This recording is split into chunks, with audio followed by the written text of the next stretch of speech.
بسم اللہ الرحمن الرحیم۔ سن سکو تو سنو میں خوش آمدید ناول لے کر آئے ہیں۔ بیلی راجپوتاں کی ملکہ قسط نمبر 25 کے ساتھ آپ کی خدمت میں حاضر ہیں۔ اگر آپ نے ابھی تک ہمارا چینل سبسکرائب نہیں کیا تو ہمارے چینل کو سبسکرائب کریں اور بیل آئیکن کو پریس کرنا مت بھولیے گا تاکہ آنے والی تمام اقساط آپ کو بر وقت ملتی رہیں۔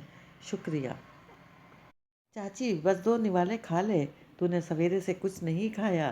وہ صبح سے تیسری دفعہ کھانا اس کے سامنے رکھ چکی تھی، مگر چاچی سر جھکائے بے آواز آنسو بہاتی تسبیح کے دانے گرائے جا رہی تھی۔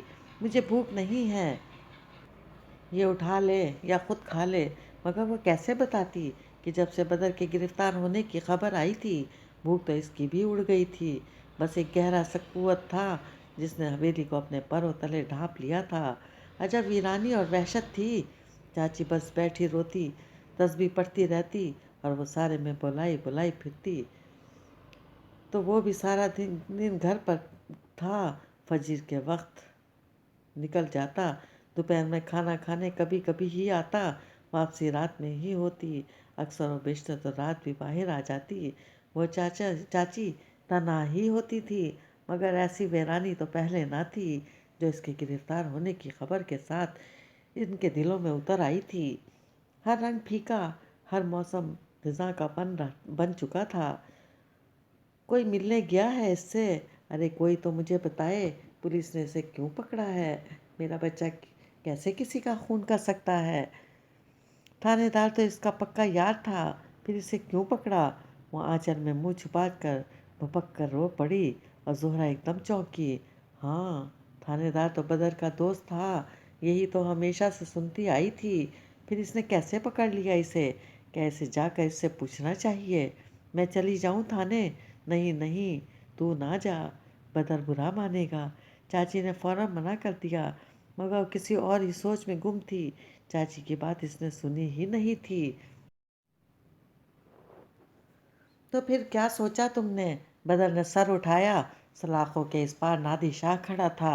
اس کے چہرے پہ وہ مسکراہٹ تھی جو پہلے کبھی اس نے وہاں نہیں دیکھی تھی۔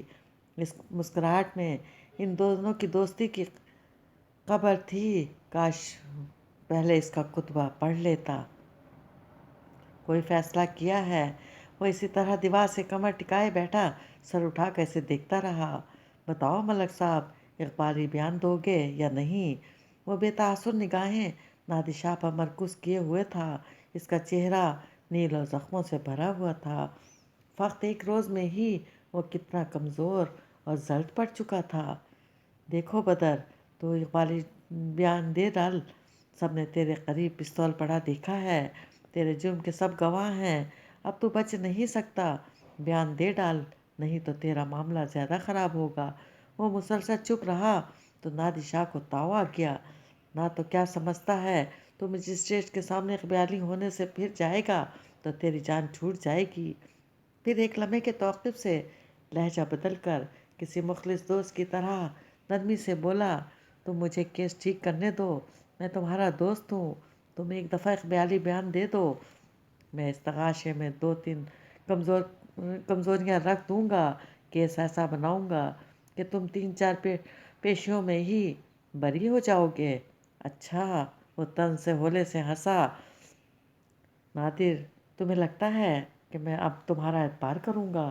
میں زندگی میں لوگوں پر بس ایک بار اعتبار کیا کرتا ہوں، وہ اسے توڑ دیں تو پھر دوسرا موقع کبھی نہیں دیا کرتا۔ تیری تو… وہ کوئی سخت لفظ کہتے کہتے رکا اور لہجہ ہموار کر کے بولا، ٹھیک ہے، اعتبار نہ کر، مگر معاہدہ تو کر سکتا ہے۔ کیسا معاہدہ؟ اس کا ماتھا ٹھنکا۔ کچھ لو اور کچھ دو کا معاہدہ؟ ایسا چاہیے تھا؟ ہوں، نادر شاہ مسکرا دیا۔ مجھے زہرا چاہیے، تو اسے میرے نکاح میں دے دے۔ تو نے کون سا میم کو چھوڑ کر اس سے شادی کرنی ہے؟ میں تجھے چھوڑ دوں گا، اور اگر میں ایسا نہ کروں تو… بہت دیر بعد وہ بولا، پھر تو پھانسی چڑھے گا ہی۔ میں تیری اس منگیتر کو ادھر تھانے بلا کر تیرے سامنے اپنی قید میں پڑے اشتہاریوں کے حوالے… وہ تیر کی طرح اٹھا تھا اور جھپٹ کر سلاخوں سے ہاتھ گزار کر نادر شاہ کی گردن دبوچ لی تھی۔ آگے ایک لفظ بھی نہ بولنا، ورنہ تیرا خون میرے ہاتھوں لکھا جا چکا ہے۔